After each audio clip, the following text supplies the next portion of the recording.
ഞാൻ മാസ്ക് കൊടുത്തെന്നും പറഞ്ഞു ഉപദേശമല്ലത്. വെള്ള മാസ്ക് ധരിക്കാത്തവരും വെള്ള വസ്ത്രം ധരിക്കാത്തവരും സ്വർഗത്തിൽ പോകലെന്ന് ഞാൻ പറഞ്ഞിട്ടില്ല. പറയത്തും ഇനി ബോധക്കേട് വല്ലതും ഉണ്ടാകുമ്പോൾ പറയുമോയെന്ന് എനിക്കറിയത്തില്ല. എനിക്ക് ബോധക്കേട് വരാതിരിക്കാൻ നിങ്ങൾ പ്രാർത്ഥിക്കും. അതിൽ ഇതുവരെ പറഞ്ഞിട്ടില്ല. അത് ഉപദേശമല്ല. നമുക്കൊരു ചിട്ട വേണമല്ലോ, അതിന് പറഞ്ഞുതരാം, തെറ്റിദ്ധരിക്കരുത്.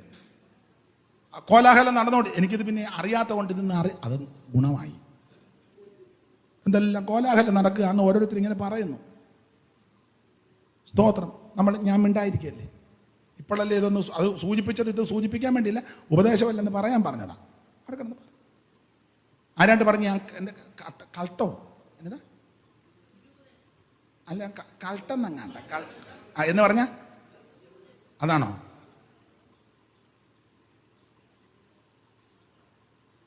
എനിക്കറിയാവുന്ന കാര്യം പറയുന്നുള്ളൂ. ദുരുപദേശമാണെന്ന് നിങ്ങൾ അങ്ങ് ക്ഷമിച്ചേച്ച് നിങ്ങൾ നല്ല ഉപദേശത്തിൻ്റെ കൂടെ പോവും. ഇവിടുത്തെ രീതികൾ ഇങ്ങനെ. അല്ലാത്തവർ വേറെ ഇഷ്ടം പോലെ ഉണ്ടല്ലോ. ഒന്നും പറയാൻ പോകരുത്. ആരാ മനുപ്പാസ്റ്റാണോ? ആരാ അപ്പം കഴിഞ്ഞ ദിവസം പറഞ്ഞ മിണ്ടാതിരുന്നോണം ചില സമയത്ത്.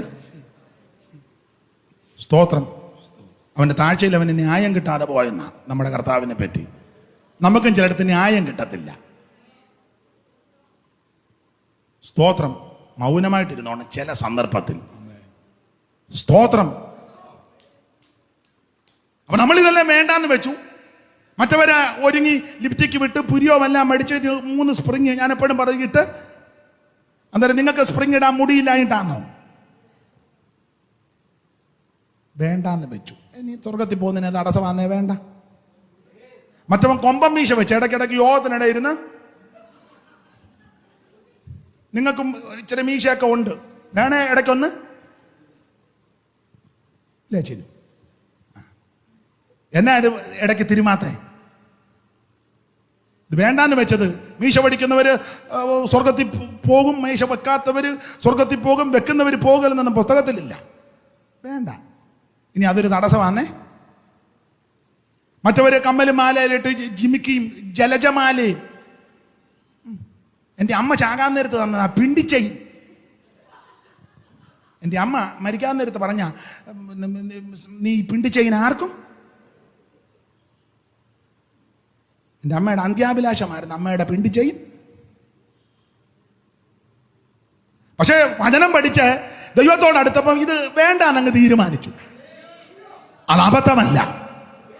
കല്യാണ വീട്ടിൽ ചെന്നപ്പോൾ അവർ അടുത്ത് നിറച്ചിട്ടോണ്ട് വന്നു, നിനക്കൊന്നുമില്ലാതെ നീ നിൽക്കുക, മത്തി വെട്ടിക്കഴിയ വെച്ചോ, അല്ലെ വട്ടമത്തി. അപ്പൊ ചിലപ്പോൾ അവരൊന്ന് ആക്ഷേപിച്ചെന്ന് വരാം. മീശയെല്ലാം അടിച്ച് നമ്മളവിടെ നിൽക്കാം, മറ്റവർക്കെല്ലാം കൊമ്പനും പുൾകാനും എല്ലാം വെച്ചപ്പോൾ നമ്മളിങ്ങനെ കരിക്കിന്റെ മോന്തയെത്തിയ പോലെ. ചിലപ്പോൾ ആക്ഷേപിക്കും. അവര് കാഞ്ചീപുരവും കളറും കടും കളറും ഒക്കെ ഇട്ട് നമ്മൾ വെള്ളയൊക്കെ ധരിച്ചോണ്ട് ഇങ്ങനെ ഇരിക്കുക. ചിലപ്പോൾ ഇത് കൾട്ടാ ആയിക്കോട്ടെ. സ്തോത്രം.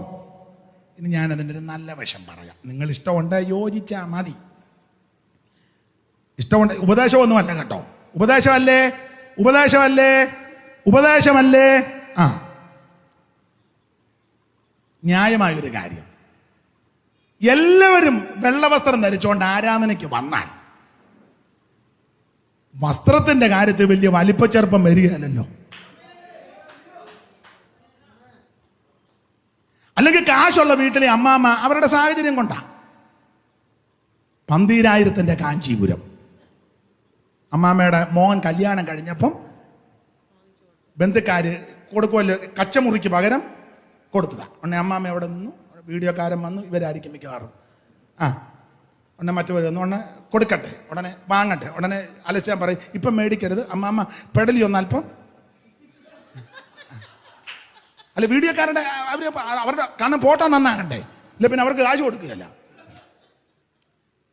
അപ്പൊ അങ്ങനെയൊക്കെ മേടിച്ച സാരിയാ അമ്മാമ്മ. അതപ്പോ അമ്മാമ്മയ്ക്ക് ഒരു ആഗ്രഹം, സഭായത്തിന് പോകുമ്പോ ഇതൊന്ന് ഉടുത്ത് നാളെ പറഞ്ഞൊന്ന് വിലസ. അപ്പോഴേ വീട്ടുജോലി ചെയ്യുന്ന സഹോദരി ചിലപ്പോൾ സഭയെ കാണും, അടുക്കളപാത്രം കഴുകി. അതാ സാഹചര്യം. അവർക്ക് ചിലപ്പം 12,000-ൻ്റെയോ 25,000-ൻ്റെ കാഞ്ചീപുരം മേടിക്കാനുള്ള സാഹചര്യം ഇല്ല. അവളപ്പം ചിലപ്പം 350-ൻ്റെ സാരി എടുത്തോണ്ടായിരിക്കും വരുന്നത് സഭായോഗത്തിന്. എത്രയാന്ന് പറഞ്ഞാലും മനുഷ്യനല്ലേ, ഈ കണ്ണല്ലേ, ഈ ചെവിയല്ലേ, ഈ ഹൃദയമല്ലേ, ചിലപ്പോൾ ഒന്ന് നോക്കിയൊന്ന് വരാം. ചിലപ്പം ഹൃദയത്തിലൊരു ഭാരം വന്നെന്ന് വരാം. ദൈവമേ, നമുക്കിതൊക്കെ കാണാനേ, മനുഷ്യനല്ലേ. പുസ്തകത്തിലൊരു പ്രമാണമുണ്ട്, കൂട്ടുസഹോദരന് ഇടർച്ച വരരുത്. ഇത് മാത്രമല്ല, എല്ലാ വിഷയത്തിലും. വെള്ളം തന്നെ ഉടുത്തോണ്ടിരിക്കുമ്പോൾ നോക്കും വെള്ളം എന്നാ പിന്നെ മേളിലോട്ട് നോക്കിയാ കാലേലിയ അങ്ങോട്ട് നോക്കിയാൽ വെള്ളം, ഇങ്ങോട്ട് നോക്കിയാൽ വെള്ളം, എന്നാ പിന്നെ മേളിലോട്ട്. ഇപ്പൊ പിടി കിട്ടുന്നുണ്ടോ? ഇത് ഉപദേശമല്ല, ന്യായമായൊരു കാര്യമായി പറയുന്നത്. അതുകൊണ്ടാണ് ഈ വെള്ള മാസ്ക് ഒക്കെ തന്നി വെള്ള വസ്ത്രമൊക്കെ കർക്കശമായിട്ട് പറയുന്നത്. ആരാധനയ്ക്കെങ്കിലും മനോഭാരമില്ലാതെ അങ്ങിരിക്കും. ദൈവത്തിന് മഹത്വം.